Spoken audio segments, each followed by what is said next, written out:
This is Fit to Succeed in partnership with NordicFitnessEducation.com with host Ben Pratt. We always say, well, this muscle's short and this muscle's tight. And it may not be the muscle. It might actually be the fascial component, and that's where the osteofascial comes in really good. And first off, people always beat the hamstring up like it's got a problem. Hamstring doesn't have a problem, and it's rarely short. Welcome to this episode of the Fit to Succeed show. Today I am joined by an education master. His name is Rodney Corn. Rodney, thanks for joining us today on the show. And it's my pleasure. Thank you for having me. I'm sorry for the grandiose title. It's because Rodney has quite a background. He's come from the National Academy of Sports Medicine. He's also gone through PTA Global and now currently works as the Director of Education for Eleiko. And so to me, he's served in some of these very high-ranking companies that are well known around the globe for fitness education. So in respect to that, Rodney, you have recently started as the Director of Education at Eleiko, as I just mentioned. I'm intrigued to know how that recent opportunity has influenced your own health and fitness perspectives at this current time. Yeah, it's actually been a fantastic opportunity. The company is brilliant. Being able to go to Sweden was a great experience, and just kind of seeing experience a new culture I've never been to. But, you know, really from the education and what I do, my fitness perspectives and practices, I think first and foremost, it's reinforced a lot of things that I've done. So it's brought me into an area that it's been a long time since I've been in, and much more of a strength training, strength conditioning aspect, which is kind of where I started many years ago. 25 years ago is where I was doing a lot of strength conditioning. So it's reinforced a lot of things that I've currently done. It's helped me to better integrate a lot of information that I know. So I've been down a corrective exercise avenue for long periods of time, been in fitness and personal training for long periods of time. With the new education that myself and Ian O'Dwyer from Australia have developed with SOMA, we've got a self-care process that we do. So having this strength training and having equipment that I'm able to utilize and that's seen all around the world, it's really kind of helped the integration process. How do all these things kind of fit together, which is kind of the way my brain works. So I love having multiple avenues that have to be tied together. And that's kind of what my skill set is. And as always, it's a constant reminder of things that I've forgotten and learning new things. So I don't care who you are. If you're not learning, then you may not be breathing. So.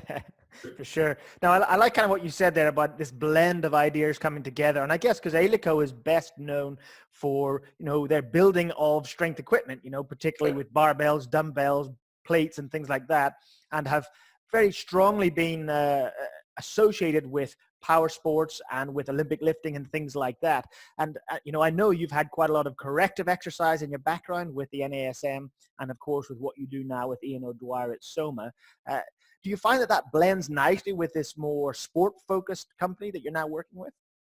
Yeah, and I think, interestingly enough, the company is an awesome company, and everybody that's in the company they're just brilliant. It's a great culture to be in. And coming from the Olympic powerlifting background and basically being known for bars, plates, platforms, they also have the functional rigs, and they have a lot of I hate the term functional fitness, but a lot of the other aspects or accessories that most people don't realize. And that's becoming a big part of what we do at Eleiko. So yes, it's actually been interesting. Eleiko has just recently this year signed contracts with the U.S. Navy and U.S. Army. Wow. And so part of what they want is, yes, they want Olympic lifting and they want powerlifting, and that's part of what they do, but they also want the other aspects. So being able to bring that to the U.S. Navy and U.S. Army, that was really empowering and enlightening for me, because it was doing exactly what we just talked about, bringing in the integration of kind of everything that I've done over the last 20, 25 years in my educational process. Mm-hmm. Well, that's great. That's great. Now, I have to mention this because you're wearing a SOMA T-shirt, and that is that you've combined with Ian O'Dwyer, another long-term education individual within the fitness industry. He was on our show last season, and could you just very briefly explain what SOMA is and what you guys do together? Yeah, SOMA is in essence a self-care tissue enhancement process. And what we do is we have self-care strategies that people can themselves help to learn to take care of who they are, what their bodies are capable of doing. It's a recovery regeneration process. So getting people to move, feel, and live better is the tagline.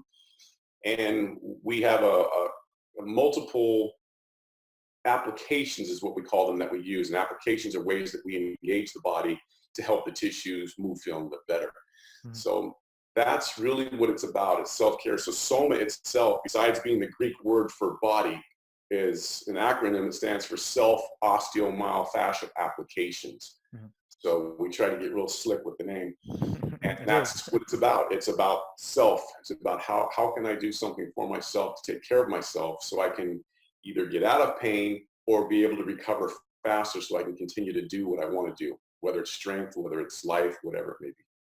Excellent. And I appreciate that explanation because self-care is going to be a big part of what today's podcast discussion is all about. But just before we go into those discussions around foam roller and other things, I wondered if you could just really expand on this. I've noticed that you're quite the global traveler. You know, just in the last little while, you've been to Sweden, as you've mentioned. You've also been to London. You've been to China for the IDEA convention out there. You know, what techniques do you apply, Rodney, for managing the ongoing stress load of our modern industry? Yeah, there's basically kind of 5 major ones that I use. So first and foremost, I'm a man of God, so I read the Bible and I pray a lot. That's huge for me. That's kind of keeps me grounded and keeps me at peace. And move. Second one is move. You gotta keep moving, especially when you're traveling, because that helps so many things mentally as well as physically. And this is always about the body, soul, and spirit. You have to keep them all in sync, otherwise everything gets tilted. Anything out of balance and everything goes. I use a lot of SOMA strategies. So Ian and I developed SOMA based upon ourselves realizing that we needed to do something, both coming out of sport and having long histories of a lot of different lifting and sport activities. How can we best address ourselves first and foremost, and then how can we take that and apply it with other people? And then sleep. Sleep is a huge thing that when I travel, I make sure that I have a pretty good regimented sleep process because I don't sleep the same that I do when I'm at home. So I want to maximize the amount of sleep. I try not to go out. I try not to spend tons of time doing a lot of extracurricular things because ultimately when it comes down to it, I usually travel for educational purposes. So I need to be on my game. I need to have clarity. And I want to make sure that when I'm presenting and I'm teaching, that I'm all there. So sleep is an enormous factor. And the last one is eat as healthy as possible. So I try to make sure that those 5 things all circulate, and there's a reason there's 5. Excellent. Yeah. I mean, that's all the digits I have on one hand. That's excellent. I really appreciate that explanation of how you manage that. And it's really aligned with a lot of the things that we do. I don't know if you knew, Rodney, but we have a course called the Sleep Recovery Specialist course, which is a short online certification to help people learn how to recover more effectively from exercise and life through the use of effective sleep strategies. So yeah, that one really rings true with us for sure, along with diet and exercise, of course. Yeah, that's brilliant. That's good to hear.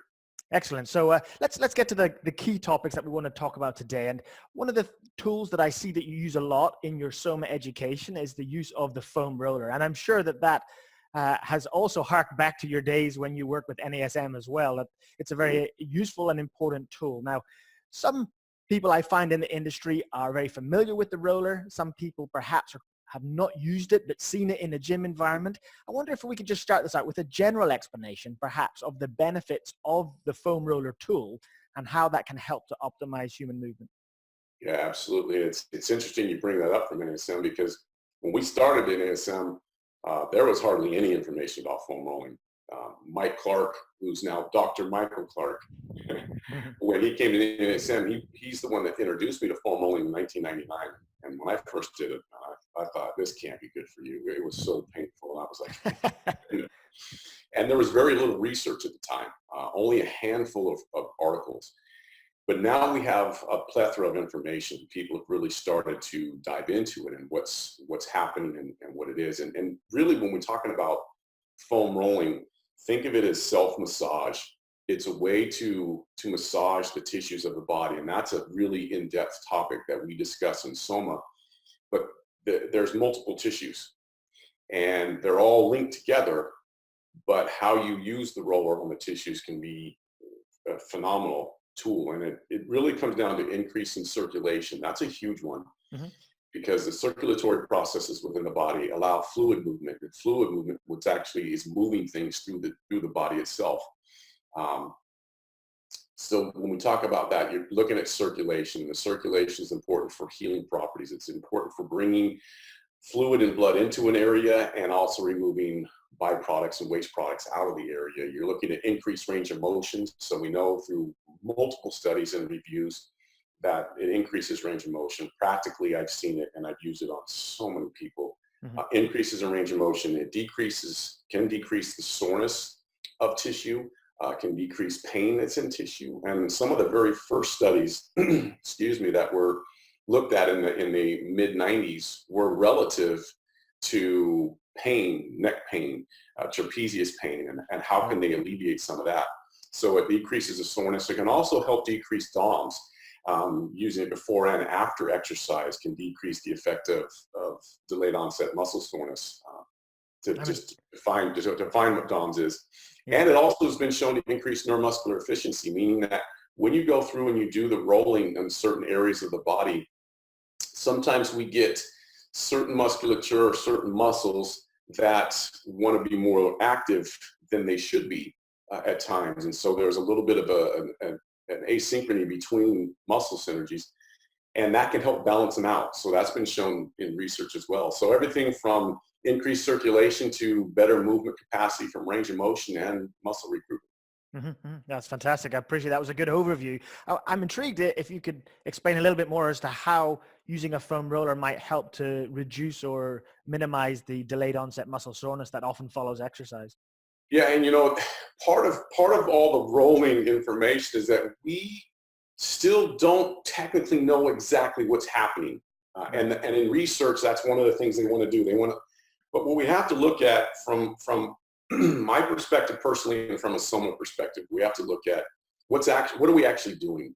So we know that we're engaging the skin, mm-hmm. and the skin is putting pressure onto the tissues below. So the adipose tissue, your fat, and then also into the musculature, which is the fascial network and the fascial matrix and all the ground substance and the fluids within it. So we have tissues and we have fluids that we're manipulating, which means that we're also manipulating the nervous system.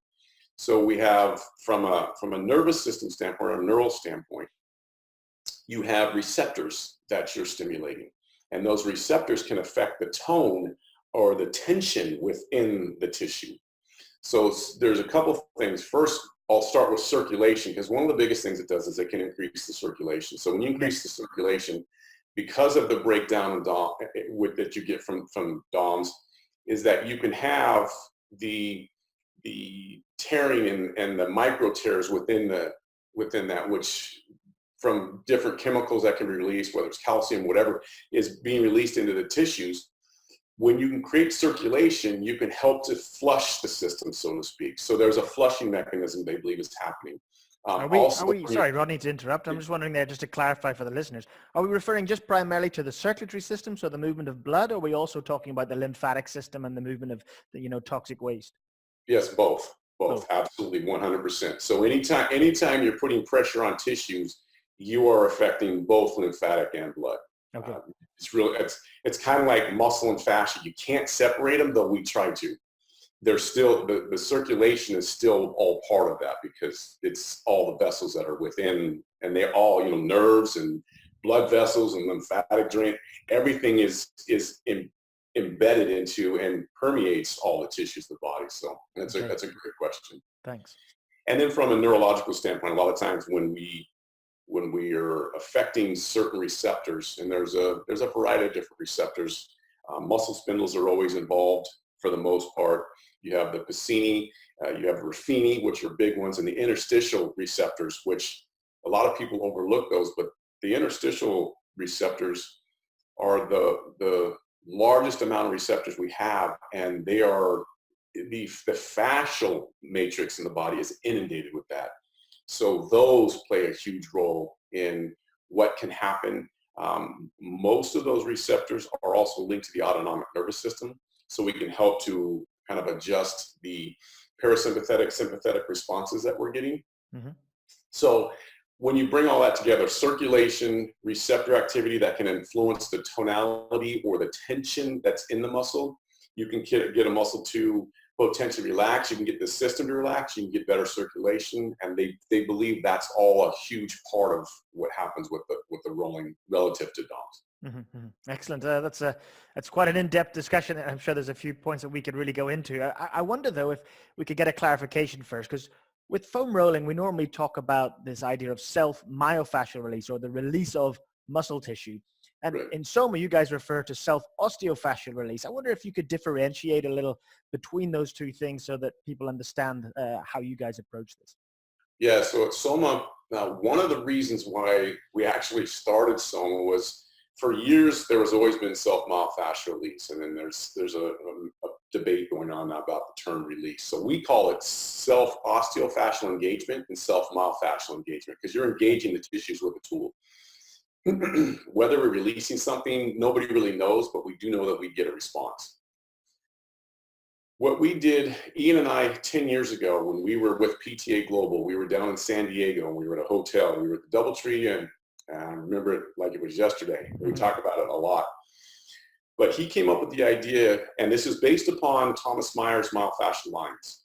So when you look at the anatomy trains, and Tom showed that the muscle belly is linked to fascial, which the fascia is around the bony areas of the joints, and that crosses over. So all of these muscle bellies are linked in these fascial, myofascial lines, muscle and fascia. So as he came to me one night, we were rooming together, and he said, you know, I've got this idea that I've kind of been playing with, and I want to talk to you about it. And so you said, you know, what if we went to the bony areas of the body?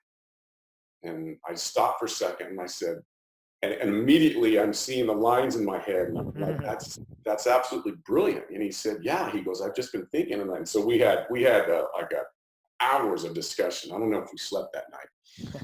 So from that day on, and that was in 2009. So it's been 10 years since we had that discussion. And what it was is just taking the roller or an implement and going to the bony regions of the body. So think of the anterior component of your ankle. So where the lower leg or shin meets the foot, there's no muscle right in there, but you have a lot of fascia. Mm-hmm. You think of the lateral part of the knee. And some of these areas that I'm telling you about are really huge influencers on how somebody can move and feel better instantly. And then it's instant change. If done right, it's an instant change for both myofascial and osteofascial. So one isn't better than the other. They both work hand in hand. And think of myofascial, going to the muscles as brushing your teeth. And think of osteofascial, going to the bony areas as flossing your teeth. Right. So when you put them together, you've got good tissue hygiene. Mm-hmm. And that's really what we talk about and discuss, is we're not trying to alienate one for the other, or one's better than the other.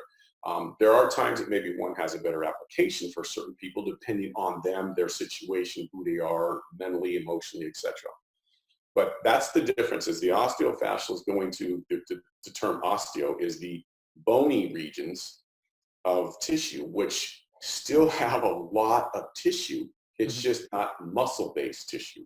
Still has receptors, still has fluid, still has the ability for the ground substance or the fascial matrix inside the tissue, the fluid in there, to still harden or increase its viscosity, which then decreases motion. So your muscle bellies could work great, and there could be good muscle contraction, but we have to remember that it's the fascial system that actually transfers the force. Muscles generate it, fascia transfers it. If there's increased viscosity or stickiness in those regions, it's going to bind that particular area and decrease force transference. Mm-hmm. Most of those bony areas have huge influence on movement, whether it be a joint or just where there's septums, where there's kind of seams between muscles that all have to move. And if it doesn't move, then we don't have the same movement. So Yeah. bone, Great. muscle, osteo-myo. Do you mind if I just try and recap that in my own mind so that I understand it? So we're talking here about muscles. They're surrounded by connective tissue called fascia. That fascia obviously wraps into tendons and then around bones.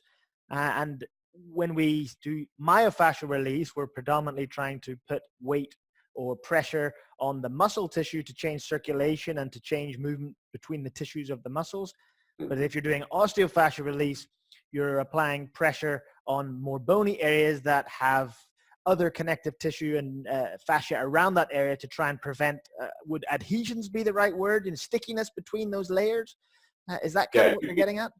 Yeah, adhesions are a good word. There'll be a fibrotic adhesion, which means that things have just gotten fibrous, which is they've just decreased it's almost like they're dehydrated.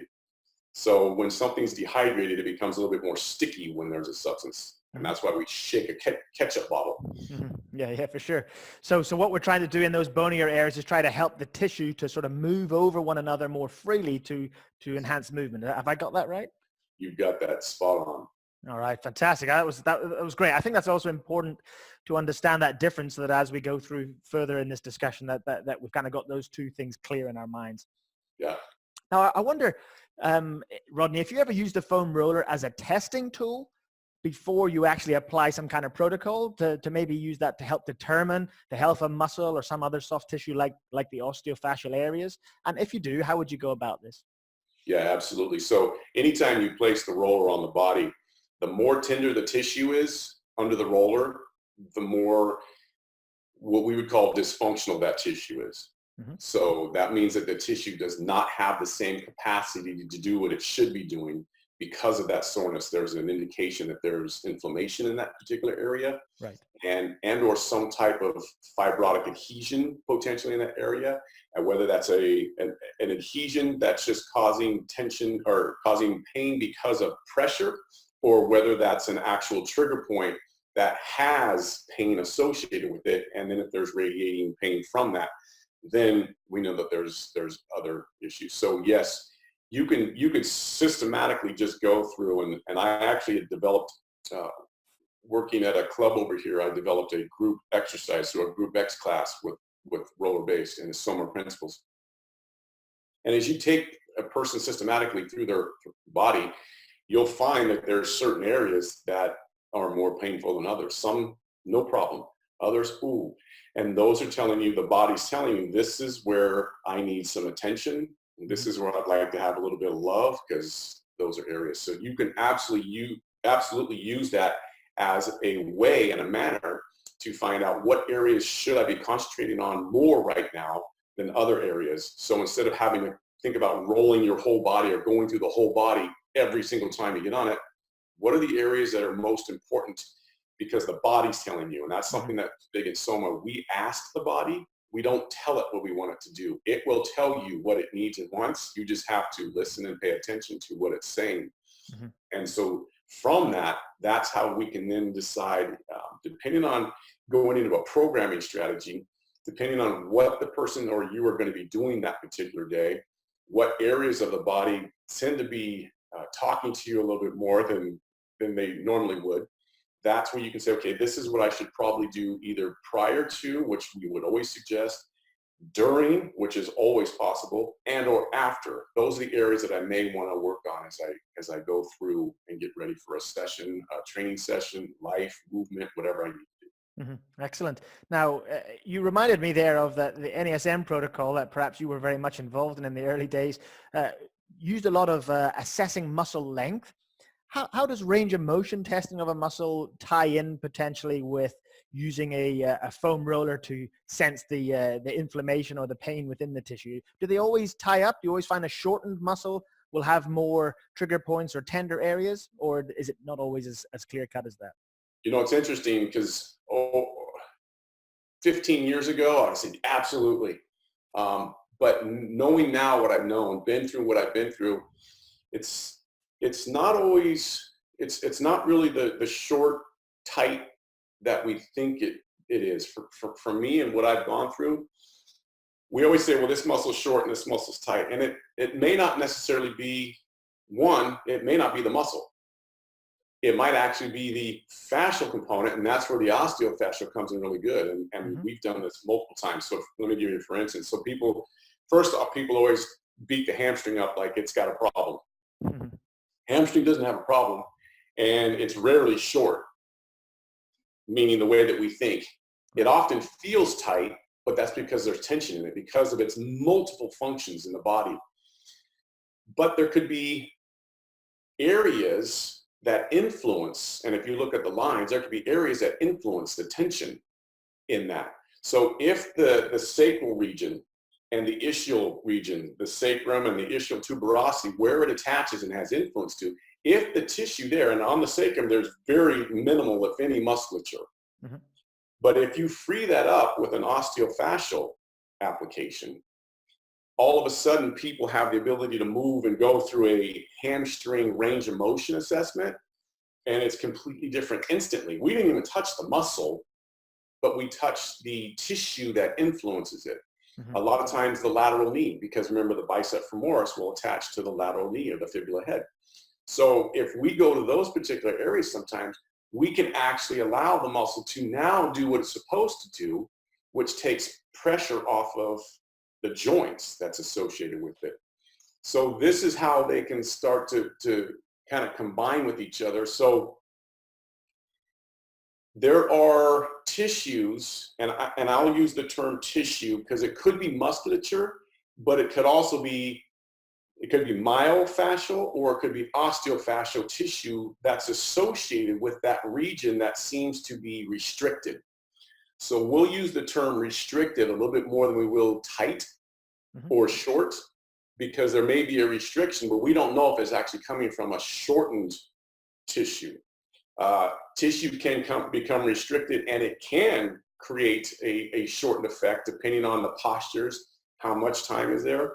But what we're actually finding is it's not so much muscular base as we always thought it was. Right. Because when you go into a stretch, so at the NESM, we would roll something, and then, we'd inhibit, and then you would lengthen, and then you would go through that whole process, which I definitely was part of the development of that. Which there's nothing wrong with it. There's nothing wrong with it whatsoever. The process works. But when you're stretching something, you're really not stretching the muscle. You're really actually influencing the fascial components of that. It's not what we've always been taught, stretch this muscle, stretch. When you're stretching all of that tissue that's there. And then depending on how you stretch will actually influence what results you get, because most people don't position themselves to stretch properly anyway. So. I think it's fascinating what you've said there, because it's reminded me of times when I have tested and assessed a client for range of motion. And let's say we were doing a static joint range test, say it was the hamstring. And I've tested the hamstring and it looks like there's plenty of range. But then, for example, that person then gets up and moves in a more functional manner, and it seems like there's a real lack of range. Yeah. And does this sort of explain some of that process as to why sometimes muscle length versus actual functional movement may be two different things? Yeah, 100%, because to your point, it's what type of muscle length was being assessed. Was it active or was it passive? In those situations, passive, yeah. Yeah, so when we do passive versus active, that's totally different. So, and then that brings in a whole plethora of options that we rarely ever thought about 10, 15, 20 years ago, or a lot of people even now, is what's the emotional status of the person? What's their mental state at that particular time? Because that will influence tension in the tissue. So you can have someone who, when they're down in a relaxed position, can test great.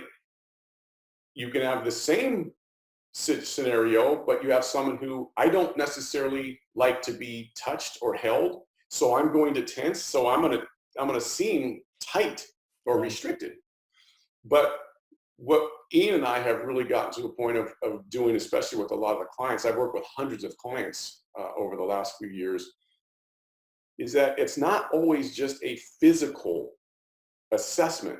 It's what's happening mentally and emotionally with that person that's affecting that. Because you may find someone, once they get off the table and start moving, they move great, but then when you test them, they move horrible.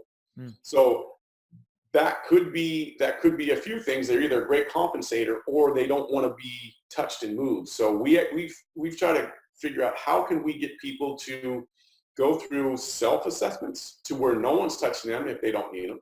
And that's where the roller comes in. Mm-hmm. You can have someone go through and you can start finding when you're really, really tender in certain areas, that means that there's a restriction. And if it's in the muscle bellies, that means you got trigger points. That means we know from a lot of literature that there's going to be a decrease in the ability for that muscle to do what it's supposed to do.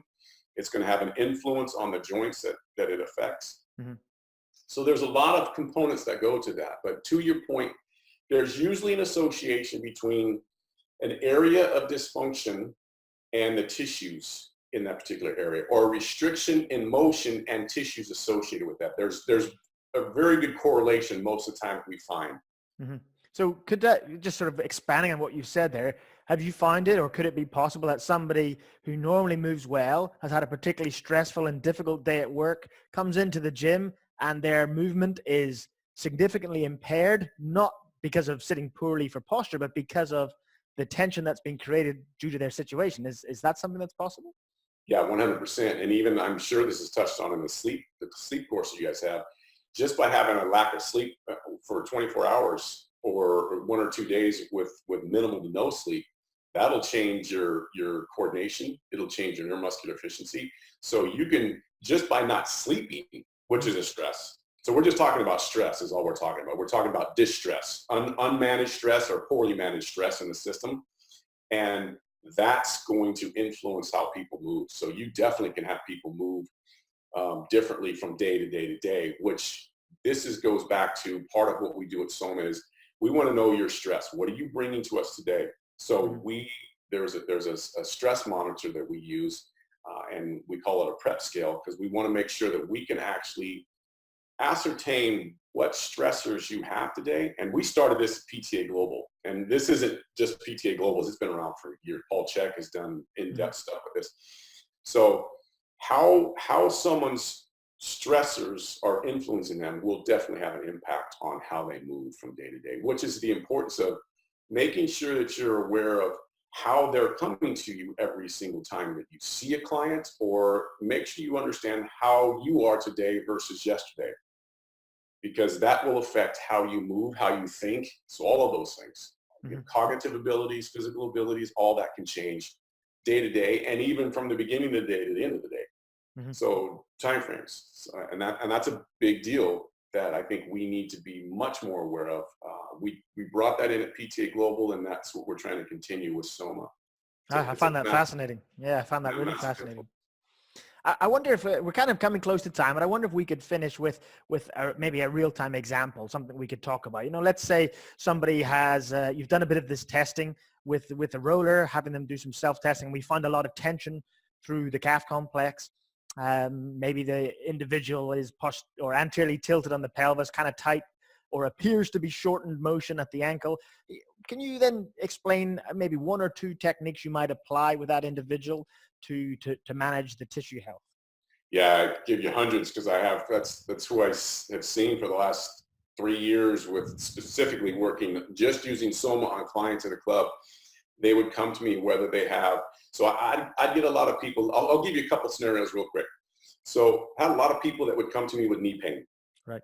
So when they come to me with knee pain, they'd say, okay, here's where my knee pain is. My first question then, my assessment to them is, well, show me what hurts.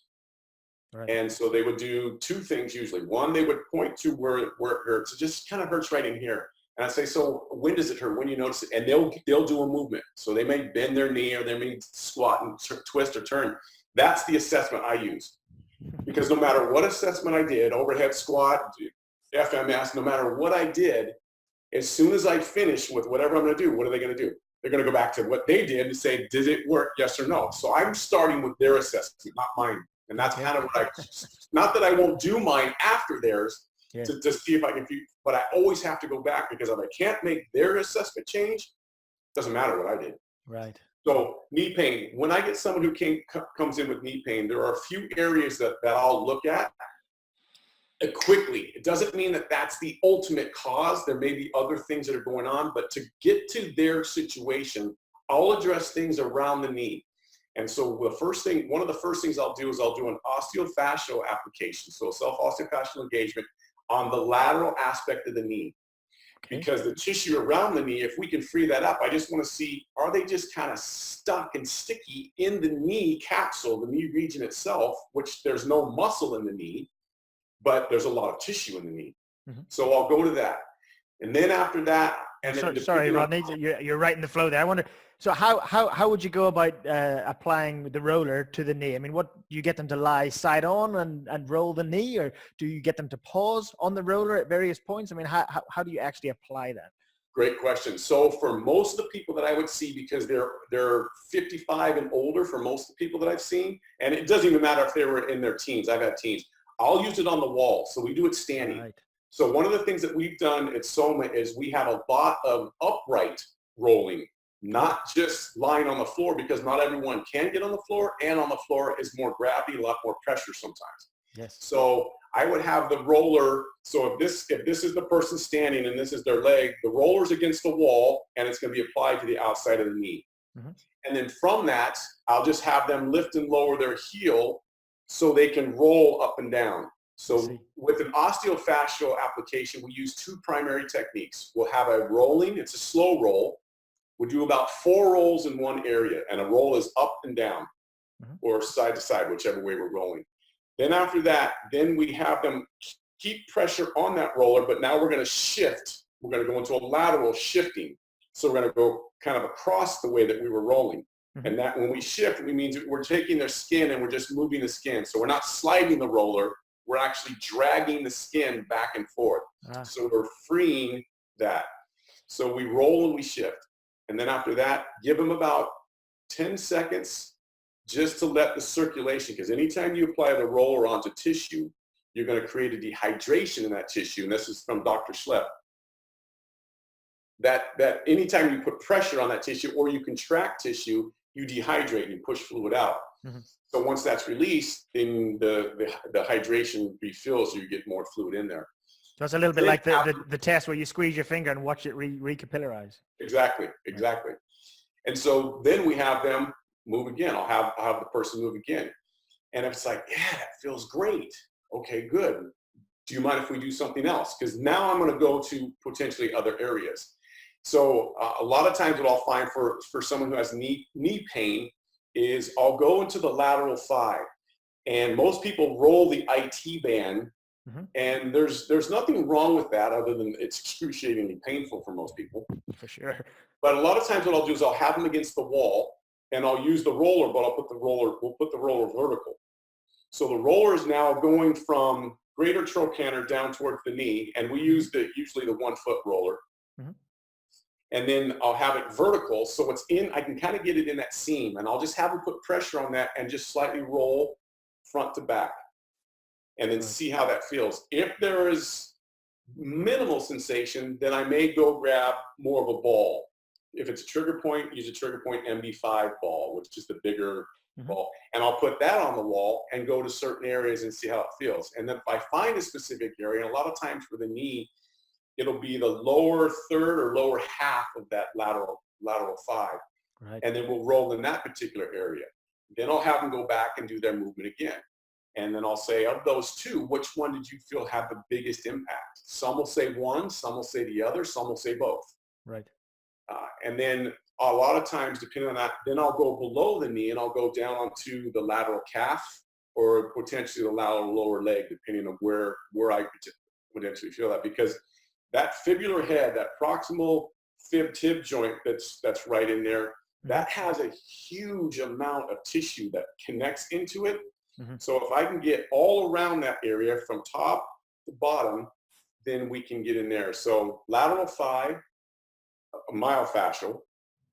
I'll go a lot of times the bicep femoris, which is behind kind of the thigh that attaches mm-hmm. right in the short head area.